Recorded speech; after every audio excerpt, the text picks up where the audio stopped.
Hi everyone, I'm back. I'll be talking about pain treatment lesson 7. Okay, let's go. Yes, it's about opioid, fentanyl. You can check my channel. I've made a several presentation of fentanyl in the past, but as per street drug and the possible complications. Today, I want to strictly concentrate on the use of fentanyl as an adjust. Okay, let's go. Fentanyl could be administered either by infusion, epidural, intrathecal, intravenously, IM, patch, even spray, and so on. So fentanyl could come, with different brand names based on the different pharmaceutical companies.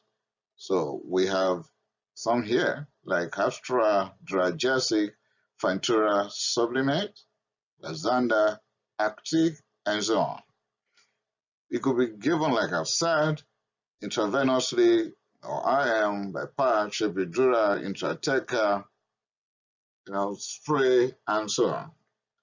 The dose will be 1 microgram per kilogram per hour infusion, or you choose between 0.7 to 10 microgram per hour infusion. 25 microgram or 0.5 microgram per kilogram every 30 to 60 minutes could be used as needed intermittently, while the basal dose will remain at 50 microgram per hour. If you have chosen intrathecal route, a single dose of 5 to 25 microgram will be helpful for 6 hours. If you have chosen epidural route, then you can give 25 to 100 microgram a single dose for 8 hours. Okay, when you give it 25 to 100 microgram through epidural, that is enough for 8 hours. But if you want to use as infusion, epidural infusion could be 25 microgram per hour. Fentanyl is also available as lozenges, and that could be used in breakthrough cancer pain. The effect is by transmucosal and must remain on around-the-clock opioids. The Lozenges trade name is Actiq. Lozenges at 200 microgram could be given over 15 minutes. 1 lozenges per pain episode. Okay, then we're going to wait for 4 hours before treating another pain episode. If there's respiratory or cardiovascular depression, please remove the lozenges from the patient's mouth. In other words, you are still going to keep your vital machine on, or you continue to measure the vital signs repeatedly. And when you are getting to the downward end as per respiratory rate and heart rate and blood pressure, then remove the lozenges from the patient's mouth. If 1 lozenge can't relieve the pain, then only 1 more lozenge for that episode and nothing more.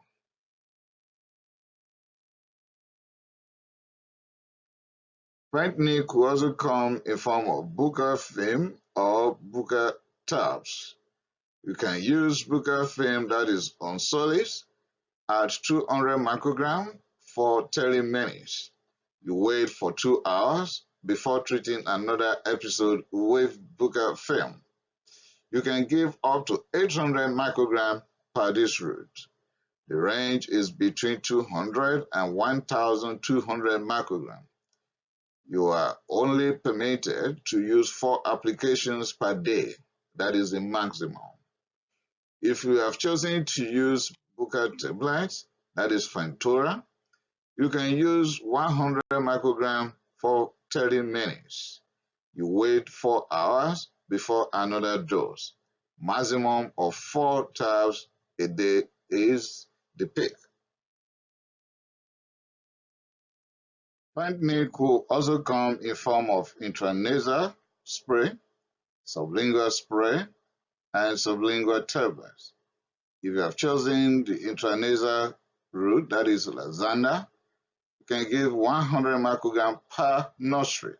Okay, 100 microgram per nostril. But you only use one nostril per pain episode, not the two, so that you are not going to administer 200 microgram. Okay, you wait 2 hours before treating another episode. If you have chosen sublingual spray that subsides, you can use 100 microgram start and another dose after 30 minutes. You wait 4 hours before treating another pain episode. You can increase to 200 microgram, 400 microgram, 800 up to 1,200 microgram, which means you can use 600 microgram per unit. Then you use 2 units. Okay? Then you have chosen to use some lingual tablets, that is Abstral, that could come at the rate of 100 microgram start, then another 100 microgram 30 minutes later, particularly in the United States. But if you're in Canada, you use only 100 microgram per dose. If the pain problem is not being solved, you can use another analgesic if you're in Canada. You must wait at least 2 hours before you treat another pain episode with sublingual tablet. Well, this is very common, and that is fentanyl patch. Fentanyl patch, transdermal patch will come in various dosages, all lasting 72 hours. Could be 12 microgram per hour, and you use that for 3 days, 72 hours, or 25 microgram per hour, 50 microgram per hour, 75 microgram per hour, or 100 microgram per hour, all for 72 hours. Also possible are Duragesic at 12 microgram, 25 microgram, 37 microgram. You can also find 50 microgram, 62, 75, 87 microgram, 100 microgram, 125, 150, 175, 200, 225, 250, 275, and up to 300 microgram per hour for 72 hours. Some will be bothering themselves or trying to ask themselves, why will it waste my time listing all these different dosages? That is to let you know that it is not limited to these 12, 25, 50, 75, 100 micrograms per hour. You could find all these different concentrations right there depending on where you are, and with proper consultation with the pharmacist around. When you have chosen fentanyl, what are the possible advantages? It is a strong analgesic with sedative effect. So you are getting 2 results at the same time.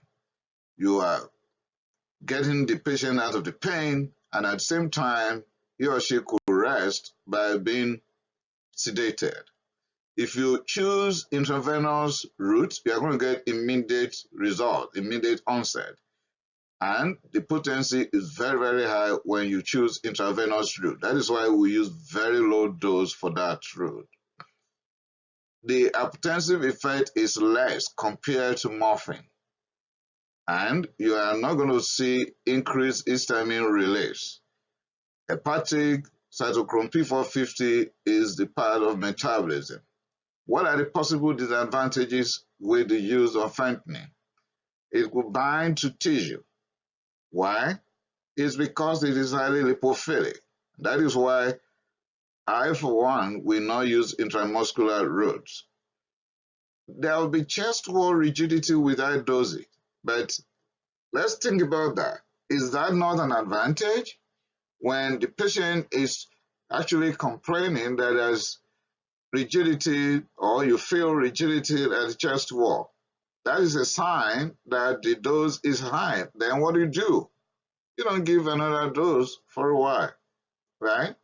And then you make sure you are not going to reach the last dosage that has triggered that.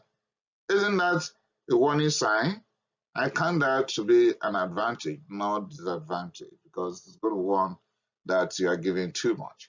Okay, with that, I've come to the end of presentation. As per fentanyl, there are more to talk about as per pain treatment, particularly opioids.